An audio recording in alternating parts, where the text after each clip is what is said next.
Hi, everyone. Thank you for joining us today for our last advanced program webinar of the year. Feels good to say that. 2020 is finally on its way out. My name is Katie Briggs. I'm your webinar host. Our webinar series highlights topics you've shared with us and is tied directly to our 5th anniversary's mission to continue empowering public media. We're grateful for our series lead sponsor, CARS. During today's session, we will allow for audience questions, so please be sure to use the Q&A function within the webinar platform to ask a question to our panelists, and we'll do our best to get to everybody's questions. Okay, so now for the main event. Today, our panel will shine a light into coalition building and share their tips and tactics on how to bring two diverse groups together. I'm thrilled to present today's moderator, Dolores Ucdeo. Dolores is the president and CEO of South Florida PBS, which is the merged organization of the Miami and Palm Beach stations. Dolores oversaw the merger of the two stations, which is the 7th largest TV market in the country, and will be leading our conversation today while sharing her insight on the coalition building it takes to merge two different organizations in our industry. Dolores, thanks for joining us. Thanks, Katie, and welcome everyone. It was good to hear that this is our last webinar of the year because a lot of us are ready to say goodbye to 2020, and I hope you and your families have fared well. But I do think in terms of women's leadership, we've made some interesting leaps forward here. Regardless of your politics, we have a vice president-elect who is a woman for the first time, and she was aware of the power that she had and spoke to those little girls watching her. So just remember, there are a lot of leaders on this call, that there are little girls looking at you, trying to picture themselves in your shoes. And what a wonderful thing that is. Secondly, and I want you to start putting this in the chat right now, there was a common characteristic of the leaders of countries who really handled the pandemic well. What was it? Put it in the chat right now. What was that common characteristic? I will give you a hint. Many of us on this call share it. The Prime Minister of New Zealand shares it. There we go. Yes, it is women and women's leadership. And whether it's a nature or nurture argument for you, certainly there's an argument to be had that as we represent more than 50% of the world's population, we should at least have some more equality there. So we celebrate all of the leaders, men and women, but we are a little more focused on women leaders today and hoping to hear from you. Now, when I started out in television, I actually started out at ABC News, and it was quite a transition after 10 years to go to PBS. And one of the things I want you to be aware of as we think about coalitions and collaborations is how lucky we are to be part of an industry that really values collaboration. And let me tell you what I mean by that. So at ABC News, if you held the door for a CBS correspondent or an NBC correspondent, and they made it to air 1 second before you, everyone thought you were terrible. And they told you, they said, how dare you be so collaborative? How dare you let them in? That's nothing like our industry. And one of the things that is amazing, and I'll tell you, the day before I was asked to be president of PBT, so I started out PBT in Miami, I got a call from the general manager of WXCL in Palm Beach who said, listen, can we get together and talk about merging? And I said, yes, but give me a day. I want to get elected president first, and then let's get together the next day. And I hung up the phone and I reached out to some of the other GMs in the system and called them and said, listen, you've done a merger before. What worked? What didn't work? How lucky we are to have a genuinely collaborative system. Those GMs stepped up. They were, I am here for you. If you ever need someone to reach out to confidentially, I will help. It is a system that tries to collaborate by its nature. And how lucky we are to have a system that rewards that behavior. So anyway, so I reached out to this couple of GMs, and one of the GMs gave me the best piece of advice. And this is probably the best piece of advice, this drumbeat to keep in your head if you're looking at a collaboration or a merger. Look at that other station or that other side of the table and find a way to have them genuinely feel that they are your equal, or even better, that they have complementary strengths and do some things better than you. You have to have that attitude. If you're the bigger station, if you're going to come in and be, well, I'm the big banana and you're not, it's not going to work. one of the reasons why the merger between PBT and XCL hadn't happened for 20 years was that our philosophy, and we said this to WXCL, believe it or not, we're going to buy you, we're going to sell you all, we're going to get rid of all the staff, sell all your furniture and close you. Well, who's surprised? Anyone surprised that that wouldn't work? And that attitude? So that attitude of equality is absolutely essential. There's one takeaway, take away that one. Now, as far as preparing for today, I have had the opportunity, and I know we're all dying to get to Holly and Scott to understand everything that happened with VPR and Vermont PBS. Many of us haven't had the chance to ask these questions. Well, I had one call with them, and it was really interesting. And I think, Holly, correct me if I'm wrong as we get to you. When we merged PBT and XCL in Miami and Palm Beach, we had women leaders at the top. There were women chairs of the board for both of the boards that we merged. And Holly as well and Scott had a lot of women leaders. So if we believe that women do have some superpowers as it relates to being collaborative, we need to think about how do you get women on boards? If you are not serving on a board, I hope you consider it. Get other people to serve on your boards. Start thinking about that right now, because we need women in the room at a board level to promote many of you up that chain to that GM level. Please think about that. And to that end, and I know that sounds like a long period of time, think long term with any merger or collaboration.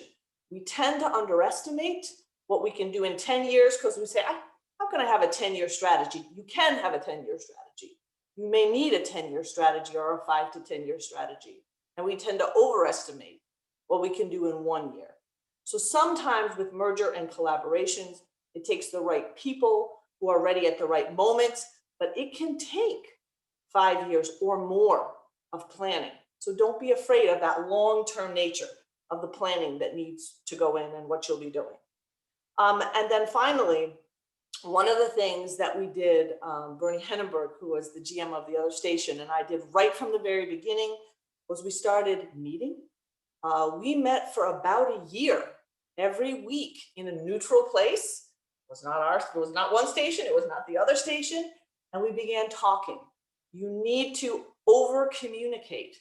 I know people are always concerned with confidentiality. With mergers, you have to be, so there's certainly a reason for that. But start communicating, get in there, start some communication and really start working together, but always with that attitude of how do I treat someone else like an equal partner? So let me recap for you because I'm getting close to the end of my intro here. Appreciate the collaborative nature of this industry. Use your resources, know that I'm here for you, know that there are lots of GMs who will help you. Treat the other side as equals. Get women on boards.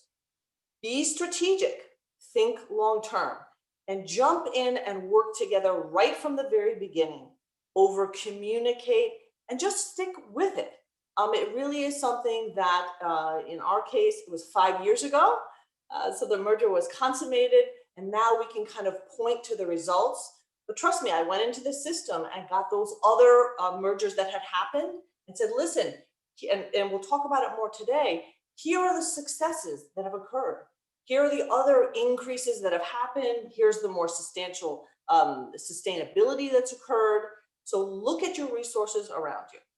So with that, Katie, I want us to jump into the main event here because I think we're all excited to get to Holly and Scott. Bear with me. I'm going to read their bios for you. Again, having had a chance to talk to both of them, they are terrific. And I think we're all dying to get into this conversation. Holly Groschner, recently retired CEO of Vermont PBS, made her career at the intersection of law, communications, and new technology. As a partner in Vermont's largest law firm, Holly began her practice in spectrum-based communication networks. She then joined a new publicly traded company that acquired and managed a national network for cell phone carriers called Crown Castle International, headquartered in Pittsburgh, by the way, my birthplace, by the way, Holly. There she built the legal department and managed the acquisition of $4 billion in communications towers from Bell South and Verizon. She also founded the Women's Wireless Leadership Forum, a national organization to inform and connect women in the mobile telecom industry. In 2011, Holly returned to Vermont to serve as general counsel to the Vermont Telecommunications Authority, a state agency building and funding broadband and cell service in rural communities, until joining Vermont PBS in 2015.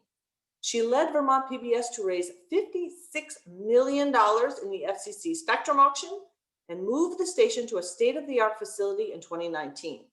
Holly focused her tenure on building the station's service to the Vermont community and adapting to a digital future, which led to a collaboration with Vermont Public Radio. With VPR Scott Finn, she introduced a plan to unify Vermont PBS and VPR to create Vermont Public, a new $91 million organization, which is intended to ensure robust digital media service tailored to the Vermont region into the future. Scott Finn has been VPR president and CEO since May 2018, where he's worked to expand VPR's impact and diversify its audience. Last year, VPR won the National Edward R. Murrow Award for Overall Excellence in the Small Market category. He is formerly the CEO and Executive Director of West Virginia Public Broadcasting. During his tenure, Scott oversaw the transformation of the organization, enhancing its financial sustainability and overhauling content and programming to dramatically increase fundraising and audience. Prior to his leadership of WVPB, Scott spent more than a decade building multimedia news departments at WVPB and WUSF Public Media in my home state of Florida, so in Tampa. Before that, Scott was an award-winning reporter at the Charleston Gazette, where he was nationally recognized for his coverage of issues ranging from business news to drug addiction. Scott helped create the multi-station news collaboration called the Ohio Valley Resource. He also was part of the Corporation for Public Broadcasting's Future Business Strategies Initiative and NPR's Collaborative Coverage Committee.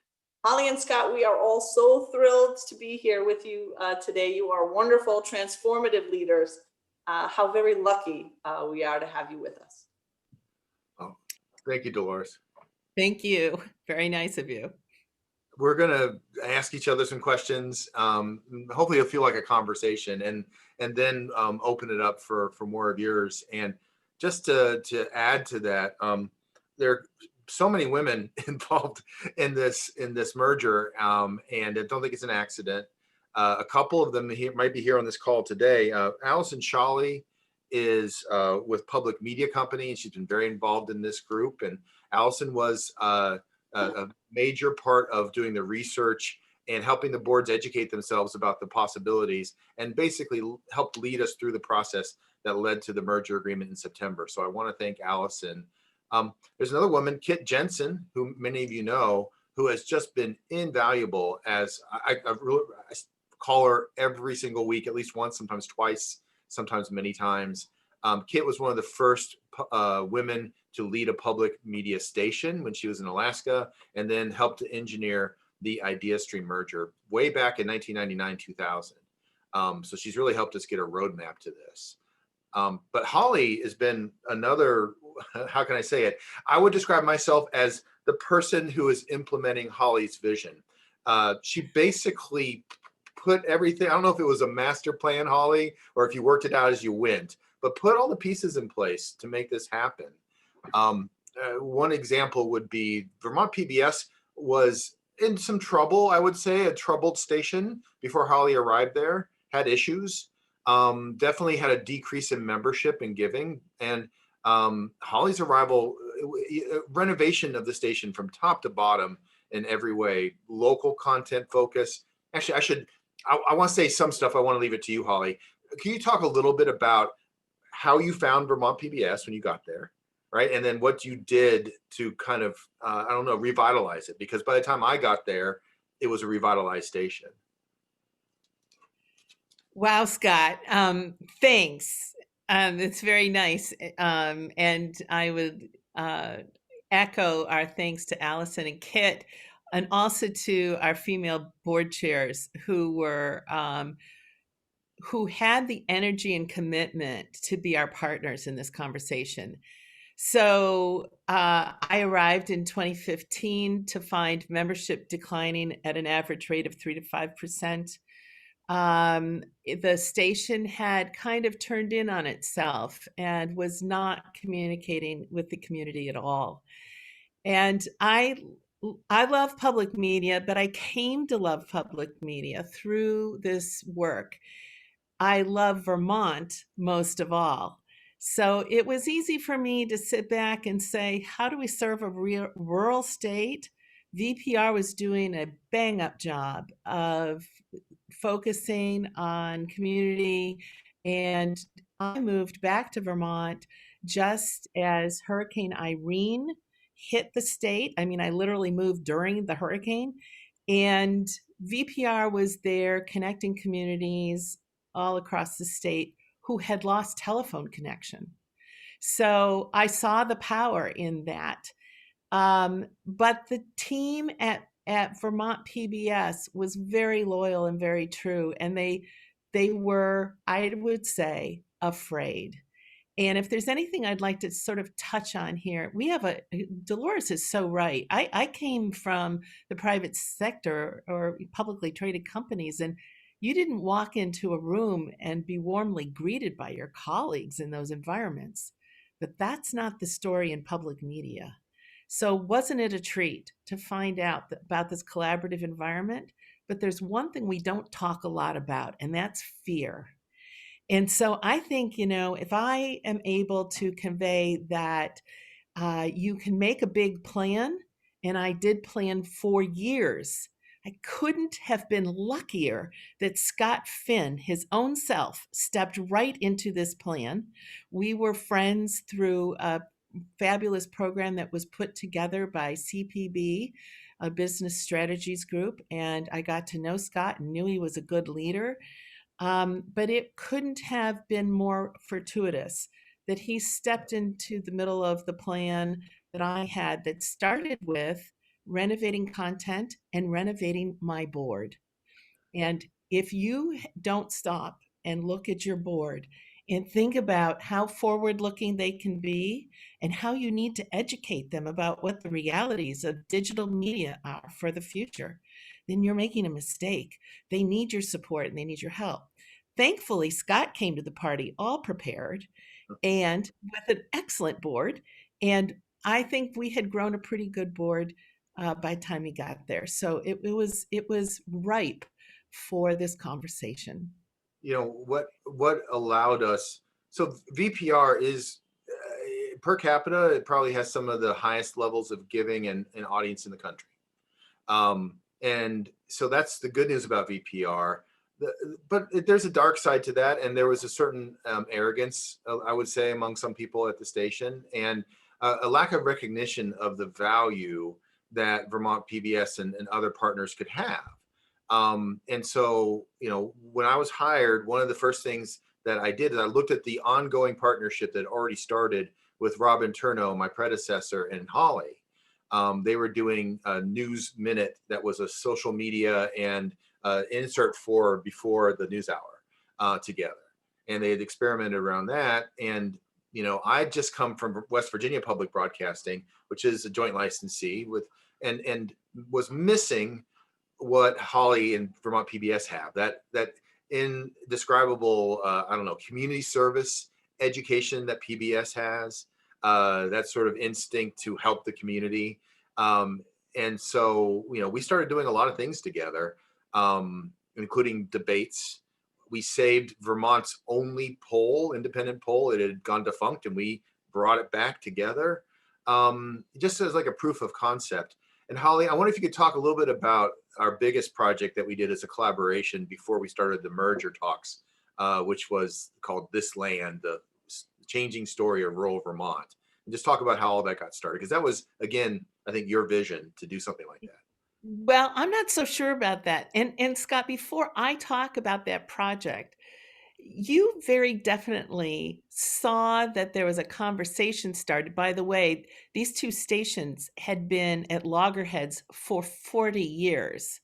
So that conversation was the first real warm conversation to start in 40 years. And we were very slow. It was a very slow simmer. This is like dating Victorian style. And then Scott comes to the party, and all of a sudden he's stepping up with, hey, we've got this poll, and he's got a newsroom, and I don't. And by the way, we did an audience study early on and found out that news would have helped our viewership very much. So the fact that Scott came forward and said, let's share my news, I thought I died and gone to heaven. So Scott, I'm curious for you. What was it that triggered that instinct to step up in that moment? I don't really know. Well, we were both kind of shopping around for partners. I mean, for being honest, and I think what we realized is that here's the interesting thing to me is we're both strong, successful stations. I mean, you had just helped to engineer I'm gonna get the number wrong, but more than $50 million spectrum auction.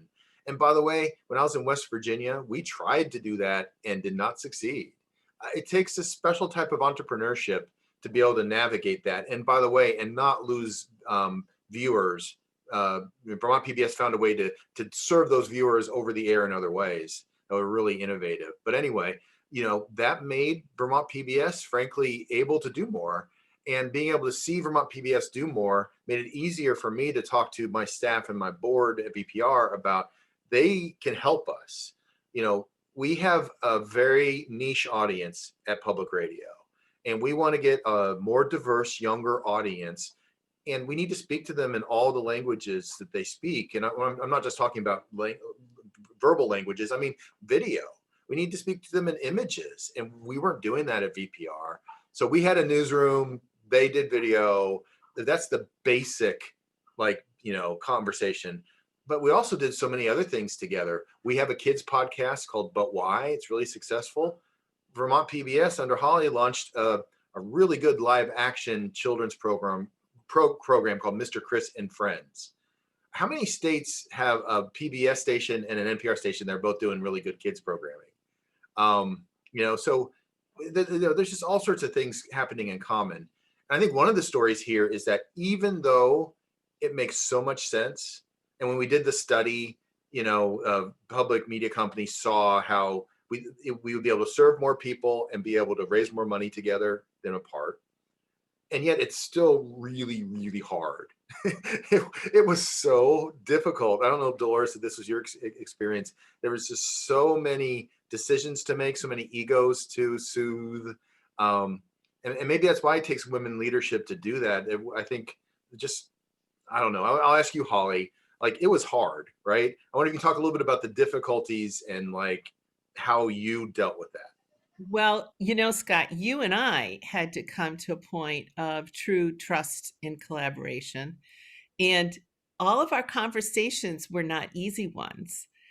And I think, that was so fundamental to the ability to plan and strategize and get everyone else on the same page.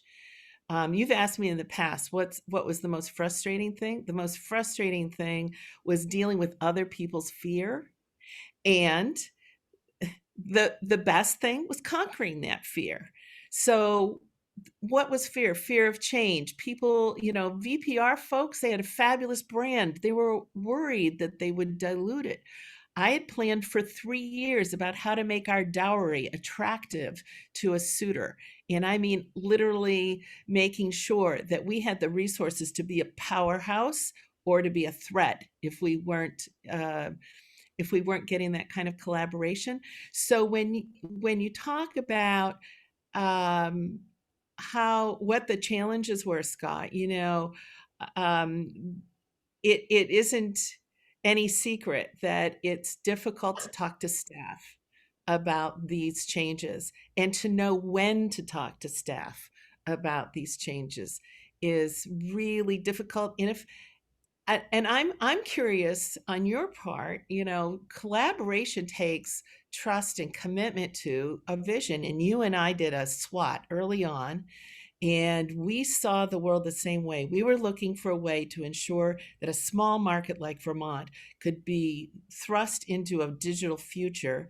And Maya, in her program at CPB, did such a good job of training us in this vision. I'm curious, though, what obligation you feel now that you have to bring that vision into fruition. It takes time. What's your thought on that? So I'll answer real quick with a little story, and then I think we're gonna go to Q&A. So just here's the thing about I don't know if you experience this with all public media staff, but I know I'm a former reporter. It's especially true for reporters. If management tries to tell reporters what to think, they will immediately think the other thing opposite, just out of instinct. And so my goal has been to kind of like get them on their own to come to the same place you and I are, Holly, around the vision without them realizing it. And so I was so pleased that today I met with two of our biggest content leaders, and they're leading a Tiger team, which is a fancy way of saying a special team around some of the first collaborative journalism and media that we're going to do together after we merge on July 1st. And I just asked them a lot of questions about what their plans were. What's your target audience? Why? What have you thought about for that? And immediately they're like, you know what? We really struggled to figure this out. And then we finally, one of the sort of lowest entry level new people said it, and everyone knew it was right, which was, we want to do projects that get people to watch and listen who are not currently watching and listening.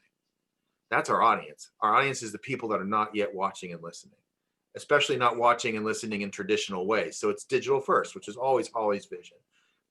So that's hopeful. I just sat there and said, wow, that's really great. I'm so glad you have figured that out. I had no idea. I'm going to copy you, So I think that's part of it. It's very heartening when you finally start to hear it back from the staff, like they're buying into it and they believe it's their own. I'm going to tell you all out loud, and if you know me, you'll know this is true. Scott has a lot more patience than I do. And so it's really, really good that he has taken on this leadership role. I knew he'd be great in it. It was the plan. But in fact, his ability to let people come to their conclusions and build upon the ideas that are presented has been essential. And Holly has guts and moxie and the force of will, because I would have never had the guts. There were several times when she and her board members had to take a risk by coming to our board meeting and proposing this to begin with. And I would have never been able to do that. But they pulled it off and it worked. Thank you both, Scott and Holly, for that initial discussion.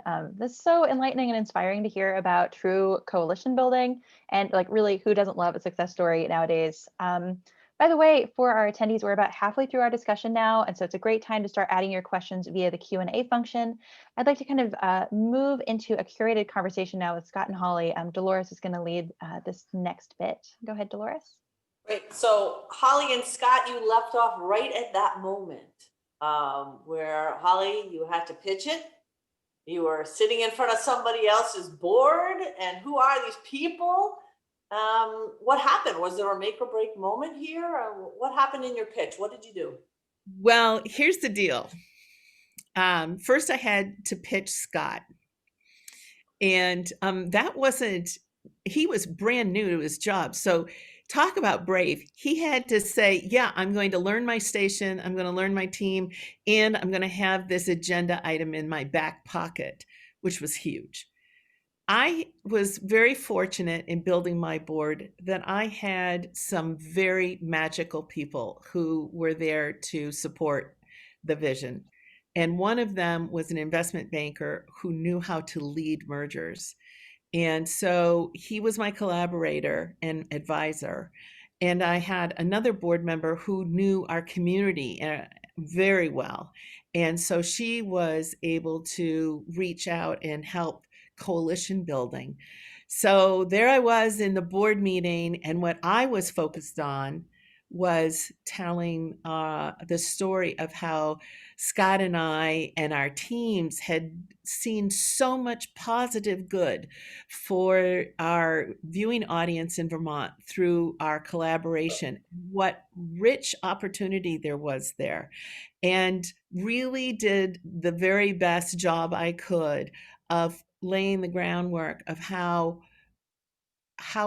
the important person to keep in mind here is the Vermont viewer, not we sitting at the table. And then my board member leapt in with, and I know a merger when I see one. And I thought Scott's board was going to have a heart attack. Oh, it was the most amazing thing. So we're in the basement of the Norwich Inn. So it's a really tight space. It's It is. dark. Holly and the board member up front, Peter, and he says this thing as like, I think we should merge. And it was like, I've never been in a meeting where people literally gasped and people like, oh, and half the room was like, oh my God, finally it's happening. The other room was like, oh my God, what's going on here? This is awful. It was incredible pandemonium. And what we convinced them to do in that meeting was, okay, it's an amazing offer.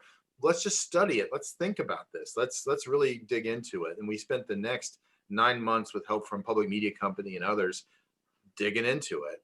And we started this whole thing before the pandemic, and we ended it during the pandemic, having all of these meetings, 31 board members, talking with each other about what are all the questions they want answered. So Scott, let's dig into that. Yeah, go ahead, Holly. This is one of the magical things that Scott and I were able to do. And I will say it was so awesome to have production people on the team for this conversation. As a lawyer, that wasn't an experience I'd had before in a business deal conversation. But we curated a series of programs. Scott, I think there were 7 of them. In which we had guest speakers, and the board would come learn about other examples, and Public Media Company presented the numbers, and we had opportunities to talk about our vision, and we made these super Zooms. They had content, they had research, they had guest speakers, and the board has plenty of time to ask questions, and they did love it.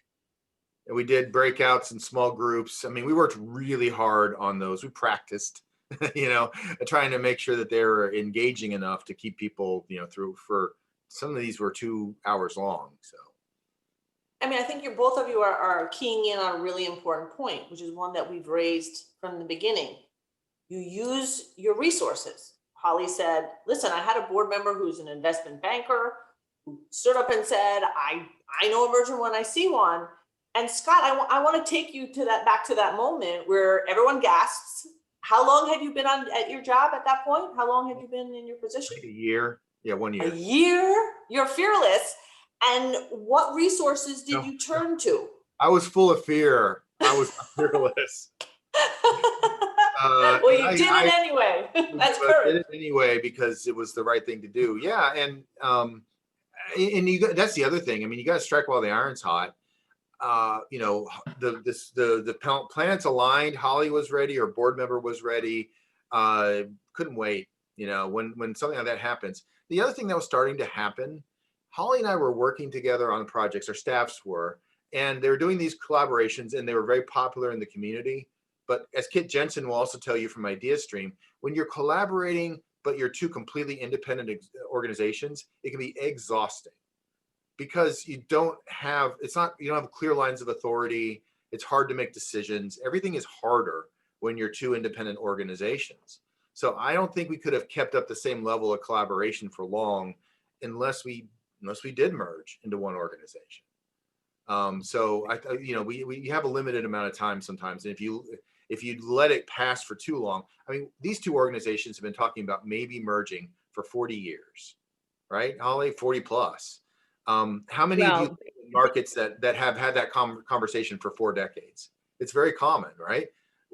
If we hadn't done it then and there, if Holly hadn't been brave enough with that board member to make that offer, we'd be talking about it for another 40 years. And so I do want. Go ahead, Holly. The other thing that's important to remember is that we have talked here, and I think you, Dolores, brought this up. Scott was always I was new to public media. Scott had insights that I didn't have. I was I was pretty steeped in Vermont, and I had insights to Vermont that Scott didn't have. Put us together, and we were pretty good at talking about what could be, but it was really important that there was parity in that conversation. And I think someone in the chat asked what big roadblocks did we come to? And there was times among our board members where these board members, notwithstanding their kind of the sparkly vision that they could get excited about, were very skeptical and very sure that their organization needed to lead or had to be better than or had to be on top of. And Scott and I and our core team of board members had to constantly bring people back to parity. Yeah, let me. And how did you do that, Scott? How did both of you do that? Because that's a very disciplined thing to do. Constant, like I'm sure you did, Dolores, constant cross talking up the value of the other organization. Plus, actually, if the way that reporters, for example, respect other people is they work together and they see the work. And so when we did a really cool video about the future of farming in Vermont, that's very powerful, that combined one of our crustiest, oldest, stubbornest reporters with Vermont PBS's awesome award-winning, Emmy-winning team, and they did this story together. That's when John was like, "Wow, he sees now. It's not just in theory." And crusty reporter goes back to other crusty reporters and says, "Hey, these people can do something for us." And also the other important thing is they are exactly like us. We've spent nothing. So the merger was announced September 9th, and we're in this middle period where we're waiting regulatory approval. Probably won't launch until July 1st. And all we've been doing basically for these first 3 months is what we call together meetings. We're just meeting each other, and that's it. We're not doing any special projects or anything fancy. And the number one piece of feedback I get from these meetings is, "Oh, I like these people. They're just like us." We're on Slack together, sharing, working from home photos, and they're like, "Oh, these people are exact," and they are. Of course, they are. I mean, we're all in public media. We're all in Vermont. We're not that different from each other. Now we're about to open it up to audience questions, but I want to ask both of you. And by the way, I hope the audience has no questions because I have 25 more questions to ask you both.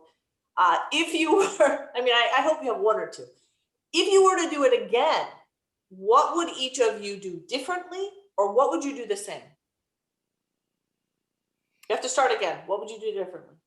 I'll take a shot at that, Scott, and give you a moment to think about it.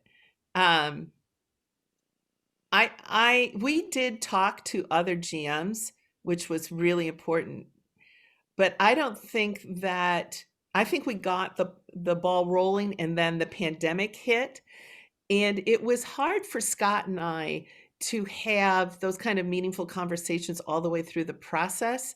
So we were being pulled by our staff, pulled by our boards, pulled by the process itself. And if I had it to do again, I would have followed Kit Jensen's recommendations. And she was, very clear.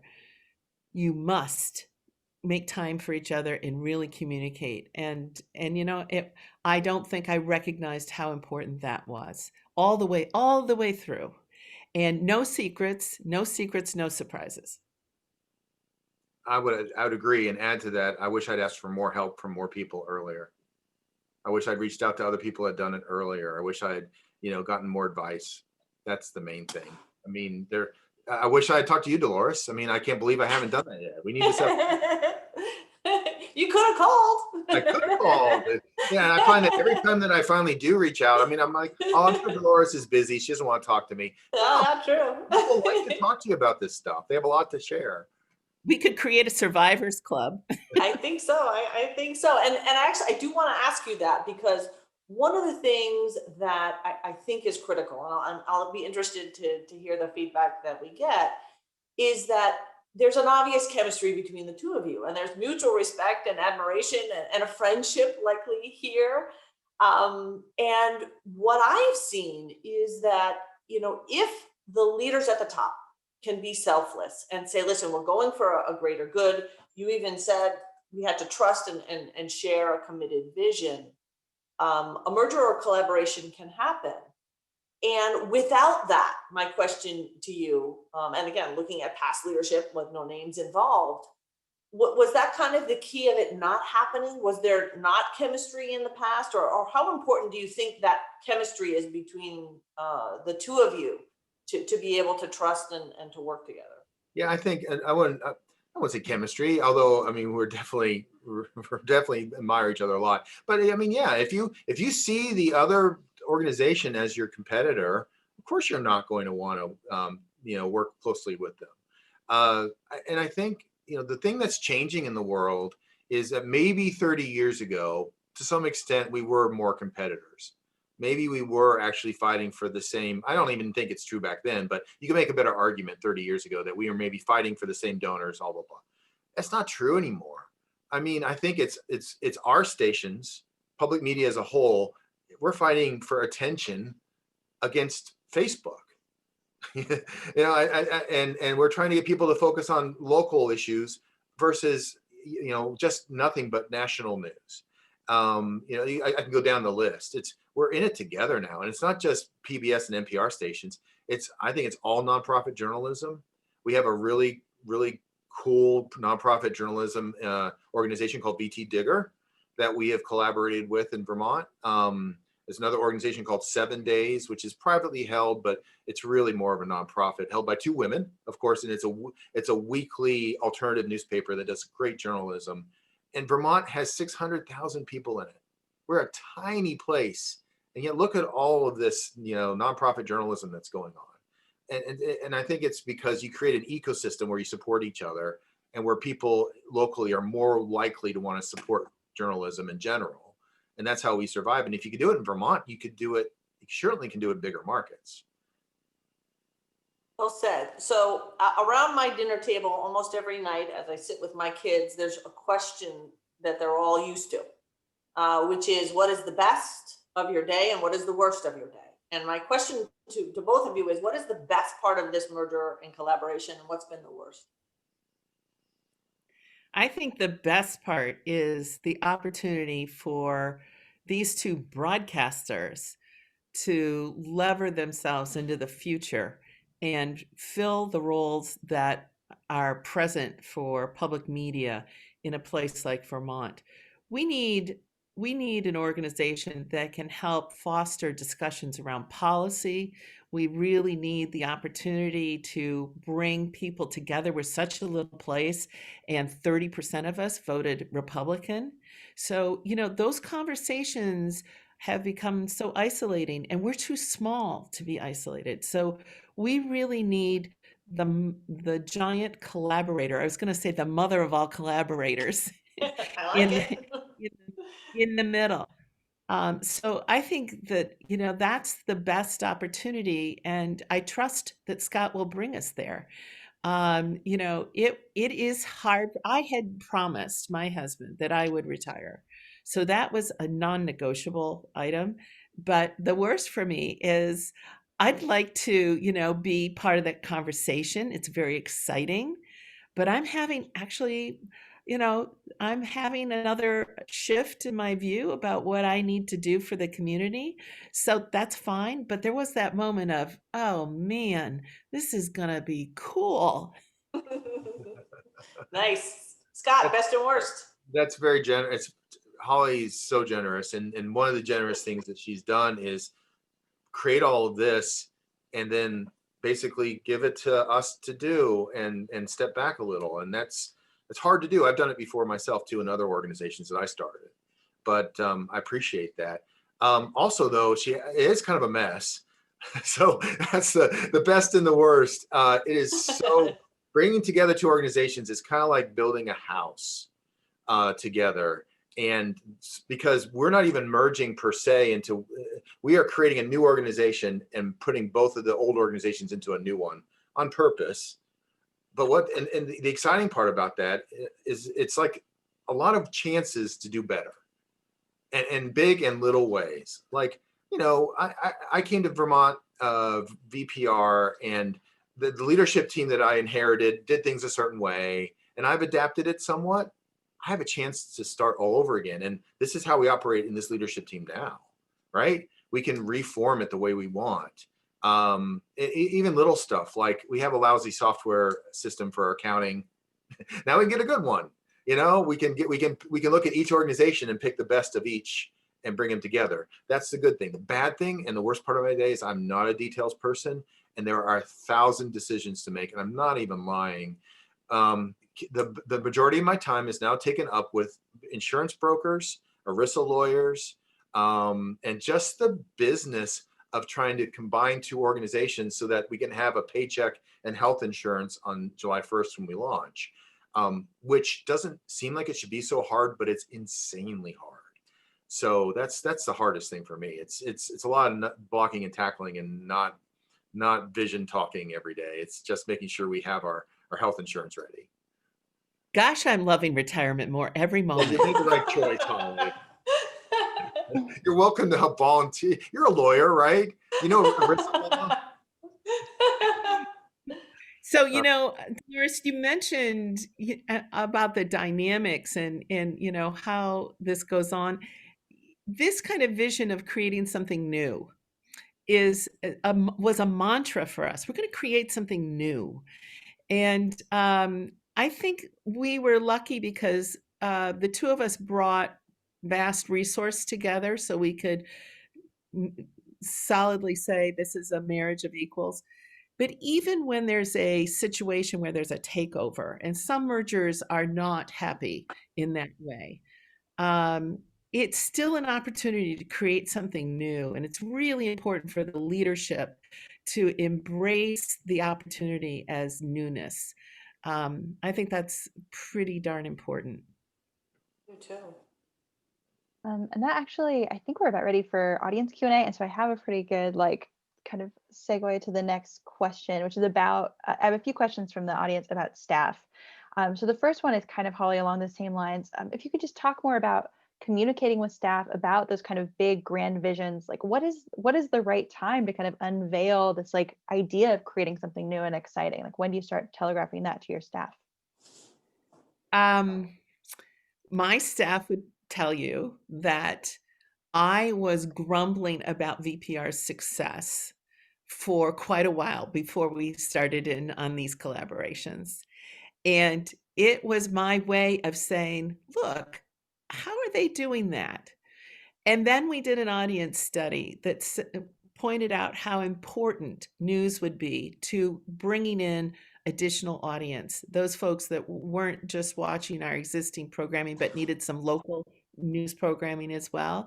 And we had a conversation that went on for over a year about how we would set up a new newsroom. All of these steps were part of a picture that we helped tell each other about what we needed.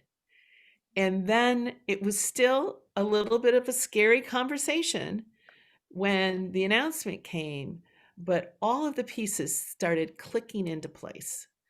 And I'm not telling you that everybody got on board and was, cheering. There's fear, and we have to help people with that fear. But the fact of the matter is, I think there were a lot of people that got it right from the beginning that it made sense. And part of the evidence of that is that there was no contest. There was no petitions to the board. There were no petitions to the FCC. Everybody got it. Mm-hmm. I would just add probably the biggest actual dispute, respectful but true, all along was between former corporate lawyer Holly Groschner saying you don't talk to the staff about this, and the board agreeing with her pretty much 100%. And former reporter me thinking but I want to tell people, I want to be transparent. And there's no easy answer to that. I think I've come around to the idea that it would have been, I think if we talked to the staff openly about this from the very beginning, that it never would have happened. because I think that they would have just said, it's too scary, I don't want it to happen. They would have went public with it. And the board would not have had the space that it needed to make its decision. But the cost of that, and we're feeling it, is when you do announce it, they're like, wow, we knew this was happening. You wouldn't tell us. Why didn't you ask for our advice? And the answer is the board, is the decision maker on whether to do it or not. But the staff, we're going to build this thing together, and you have a say in constructing this new organization with us. So, and it's worked fairly well. I think most people have moved on inside the staff. In the community, everyone's like, aren't you already merged? I mean, they're like, they don't think it's that big a deal at all. It's mildly positive to has been the majority of the responses, which is great. It means that it makes so much sense. They're not surprised. Yeah, that's awesome. I did have another question about staff that I think either of you could probably tackle. You talked a little bit about there, still being like a little bit of skepticism and apprehension, and like there maybe would have even been more fear if things would have been communicated earlier in the process. This is kind of like a brass tacks question, but did you like let anyone go because they were too negative or harmful to the process, or did you lose any staff, or will you be losing any staff in the merger? If you don't want to answer that, like, because it's still ongoing, that's okay. But like, have there been any like real like impacts to staffing? Scott, I can answer that because this happened before anything was before the merger was finally kind of consummated. There were people who were concerned about their own performance, and only a couple of them. And they looked across the aisle at who they would be collaborating with or maybe reporting to. And some of them were early adapters, meaning they left. We did not plan on terminations as part of the merger. That was not part of the game. I would agree. There are a couple of people who have left, retired, and VPR side as well. One of which says it's partly because they don't want to mess with this, and that's fine. That's great. I mean, and we celebrate them, and we say this is your choice to leave, and there's no shame in it at all. This isn't going to be for everybody. Not everybody wants to, and I think it's going to get a lot more real. So we haven't, because we were waiting for FCC approval, we haven't been able to start work on the org chart and the organizational design. It's complicated, but we're going to start that probably in January with Harken, which is a really cool group to work with. Many of you know who they are. So people don't even know where they're going to land in the new organization yet. I think when that happens, that announcement of where the staff lands is going to be the most important announcement to the staff, even more so than the merger announcement, because now it's real. Like, I have a new boss, or, I'm going to be working with these other people. And the way that we're trying to mitigate that is, one, we're using Harken to ask people's advice so the staff has a say. And two, we're getting people to know each other in advance so that the other people they'll be partnering with in the new organization are not a mystery to them. They know that they're just like them. That's a great point. And one BT and XCL is we very quickly had a strategic planner. Kate Sandweiss is someone who I've worked with for years. I adore her. And sometimes you need a neutral voice who comes in and says, okay, we're going to come together. How are we going to do it? At the time when we brought folks together, we knew we needed all the positions. So we communicated that very proactively. But we also wanted to bring a facilitator in who could have, just as you're doing with those conversations with Harken, some separate conversations. What are you thinking? What are you worried about? So that we could respond. And it was actually an interesting conversation. The facilitator said to me, Dolores, you have to be out of the room. And I said, absolutely, I trust you. You go for it. I will not be in the room when you have those conversations with both of the staffs brought together, and they hadn't been together much. So there are some leaps of faith here, but to your point, Scott, you need folks like Harken who can come in and be neutral and give that structure so those announcements feel fair. The other surprising thing to me is that, and we've said this over and over again, that we're both strong. We're not doing this to lay off people. Doesn't matter. It's almost like every week I have to have a conversation with somebody about how, you're important to the organization. Please don't leave. It's going to be okay. And it's human. every once in a while, I have that same fear myself. I'm like, oh, is the new board really going to want to keep me? It's Yes is yeah. the answer, Scott. Well, but it's human nature. People want reassured that they're, especially Sure. since it's not even on a piece of paper yet what their job is going to be. The uncertainty is intense, and doing it during a pandemic, not ideal. We had a anonymous question after the merger from a staff member. The question was, how could you do this to us in the middle of a pandemic? Question mark. And we didn't plan it that way. we didn't want to do this in the middle of a pandemic, but we're laying uncertainty on top of their life uncertainty, and that's been hard, and we're trying to help people get through that. I wish there was a way to explain that we're not doing it to people, we're doing it for people. And one of the important things for leaders to think about is, if you don't take a risk, what is the likely result? And I think that's hard for individual staff people to see sometimes. But we didn't plan it during a pandemic, but we also have been mindful of the pandemic. And I think Scott's been very mindful of the pandemic in this process. So They're trying to take it easy on them. Go slow. That's one thing we're doing. Right. I mean, quite a few more questions to get through from the audience. There are a few around the logistics of the merger. The first one is kind of talking about the timeline. So this person had heard Holly say that that she'd been planning for kind of 3 years before even initially pitching the idea. Is that right? And how big of a time span are we looking at here from the initial notion of a merger until when it's complete? So I don't want to make it sound like I have an intergalactic ability to make things come together in a timing way. That's not true. I just spent a lot of nights sitting alone at the station saying, what should I do? What should I do? What should I do? How will this work better? I was seeing the big stations take on, Rob Dunlap is a friend, and I was watching him take on digital properties and thinking, yeah. How can we do that? And the whole newsroom conversation and so on. So it is true that thinking about what next was part of this process, and getting the board in a position where they understood that PBS was going to be putting out material digitally that we were going to be showing on broadcast. How was that going to impact us? We had to answer those questions. So the concrete planning for the merger, as in Scott and Holly said, yep, let's do this. And the board said, yep, we'll fund the exploration, which was an initial check of about $100,000. That was started about a year in advance. May of, because it's seared to my memory. May of 2019 was that meeting, which is basically, I think, the start point. That's when it kicks off. And then what are we in now? September 2020 was the announcement of the planned merger, which in a way, that's fast.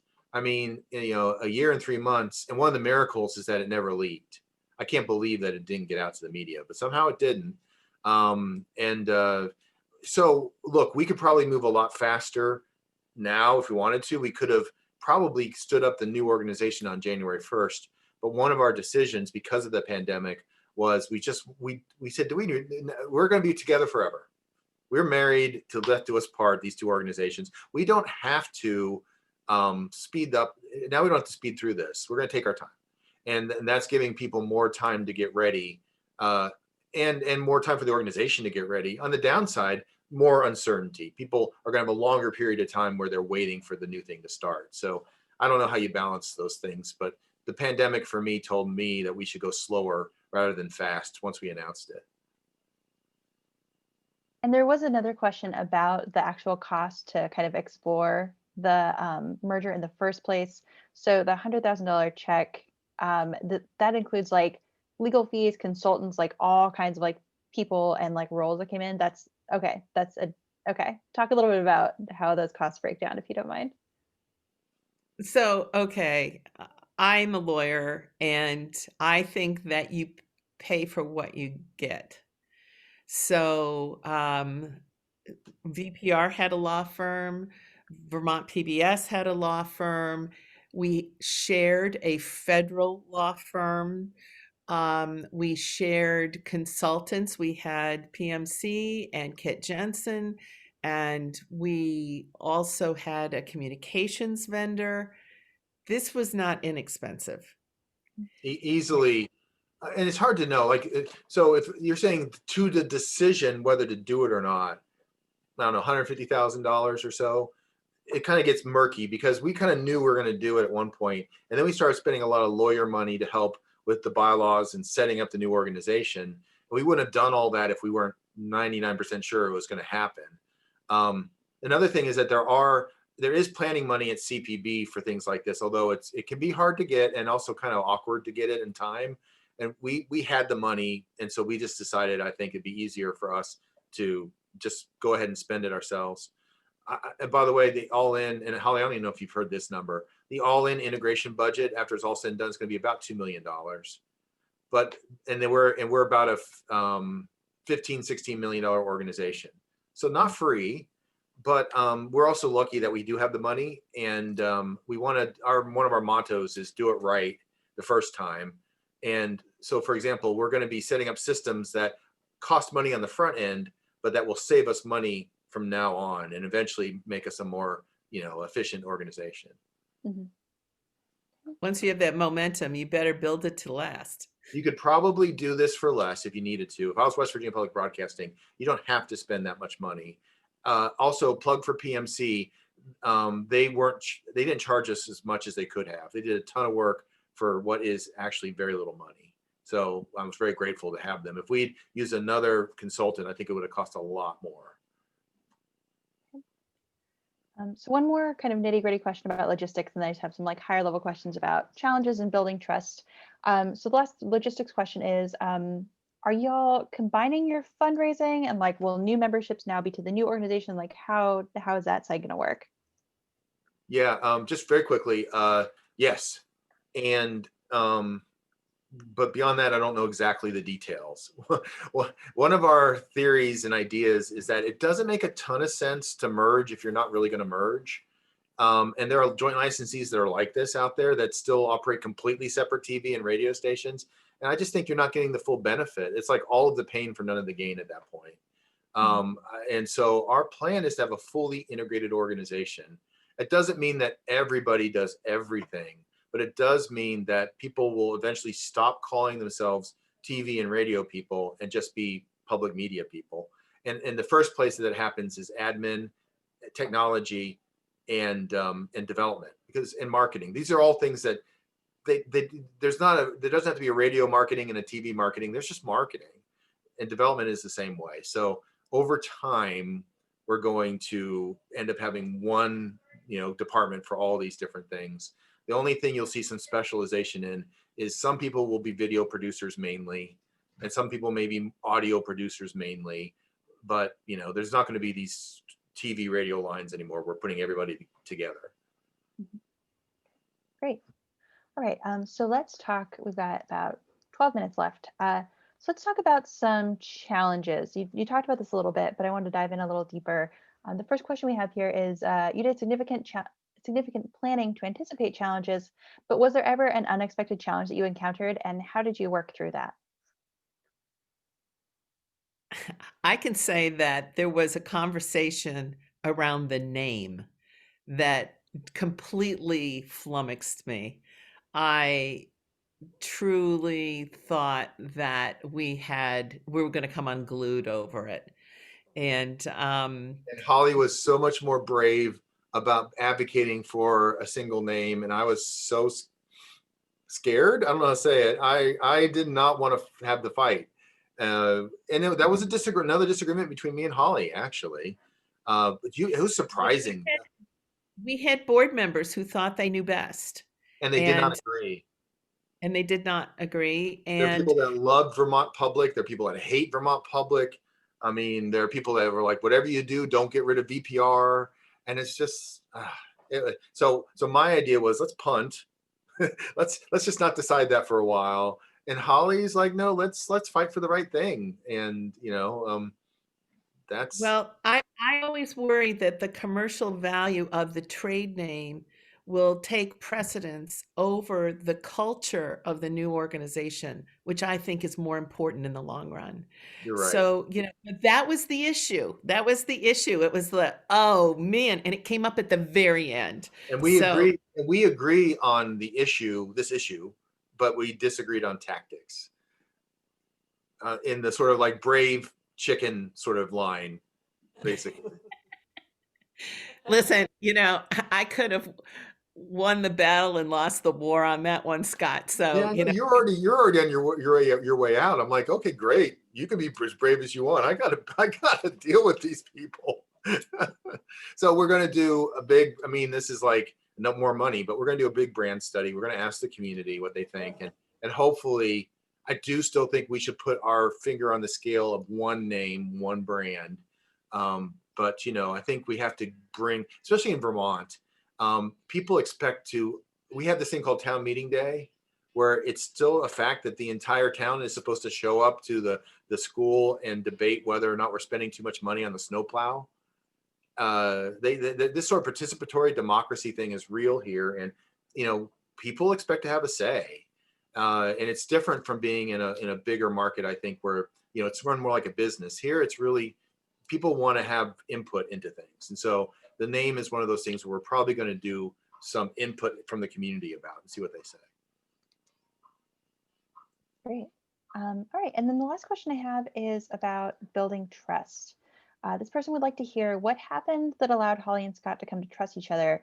Was it a series of conversations or one key situation that occurred? Like, how did you start building the relationship you have now? Well, the thing is, I'll start and then I'll let Holly finish. There's when you do this, you find out everything about the other organization, and there is unpleasantries in every organization that even really good friends don't talk about. And so, it all comes out. It all comes out, and we had to work through it. And if we hadn't had such a strong relationship, I mean, I remember several times it's like we would be dealing with something really unexpected and hard, and we would meet at a bar in a town called Barry, halfway between the two of us, and we spent a whole afternoon there just kind of hashing it out, face to face, alone, away from the office, because that's just it takes a tremendous amount of trust on the front end and in time to maintain that trust, because it's inevitable you're going to have these conflicts and things come up. I'm just lucky that Holly was patient enough for us to work through it.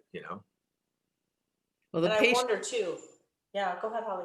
Go ahead, Dolores. No, and I wonder too, because one of the things that Bernie and I had said as we started at the merger process was that if either one of us ever felt that we were on the wrong track, that it wasn't equal, that there was a moment where it was really off track, that both of us would stop and say, you know what, we're not moving forward until we both feel like we're being heard and that we're in agreement. And there was a moment where, especially as the board started to get a little more polarized and competitive, where we stopped and said, you know what, we're going to take a break for a couple of weeks.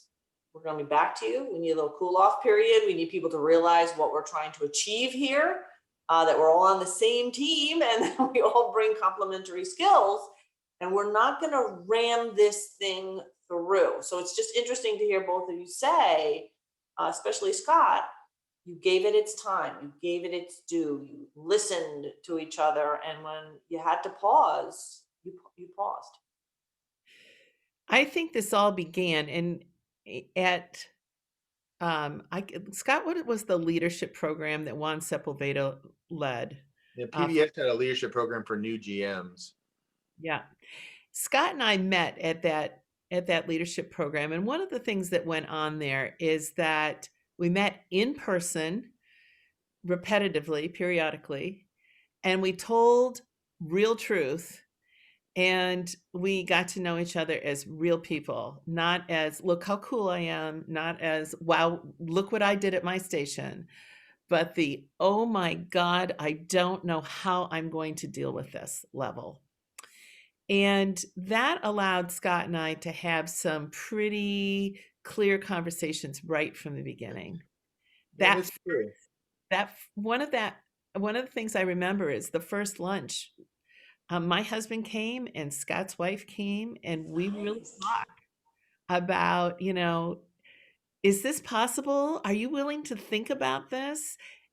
Because it was big, really big. Well, my And we, husband is a litigator, so I never would have brought him. So that would have been a terrible idea. Well, it's all about relationships, and we had built, I forgot about this, but we had built trust because we had heard about the foibles and the failings in each of our other organizations. And that helped too. It didn't happen overnight. And so I can understand now why this doesn't happen very often. Like, you have to have trust. You have to have two leaders that are willing to do it, and then on the board as well. And even when everything aligns, it's still just a ton of work. And yet, I think that the thing you should know is that it is completely worth it. This is going to be an amazing organization. We are going to be much better together. I see it coming together. Holly's vision is starting to happen. And in 5 or 10 years, it's just going to be, as Dolores, you can tell us, it's just going to be like a distant memory, all that struggle. And instead, you'll just be benefiting from being a better, stronger organization serving your community.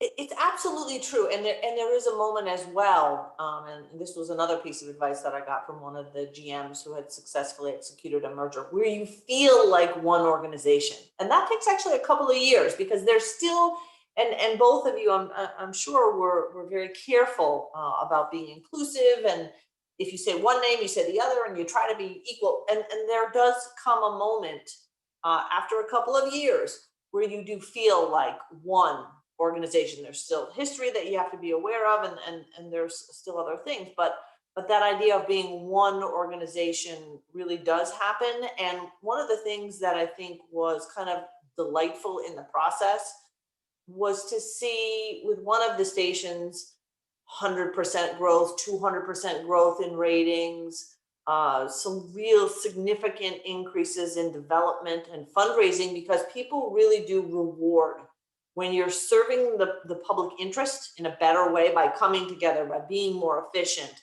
by not being duplicative. People will reward you. And one of the things that we found, and our costs were about the same for the merger in South Florida.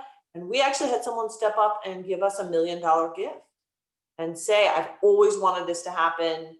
I've watched you for 20 years. And I think that the two of you, and it was in that case, Bernie and I went together to see this donor.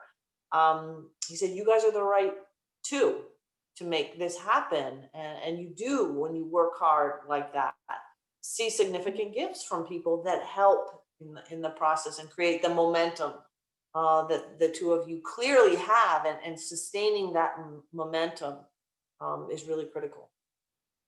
one of the things that I've enjoyed, Dolores, is watching Vermont PBS step up its game, just knowing that this is coming. And I'm thrilling at the team's acute attention to success. And I see it blossoming on both sides already. I actually think it's an incredible garden that is about to bloom.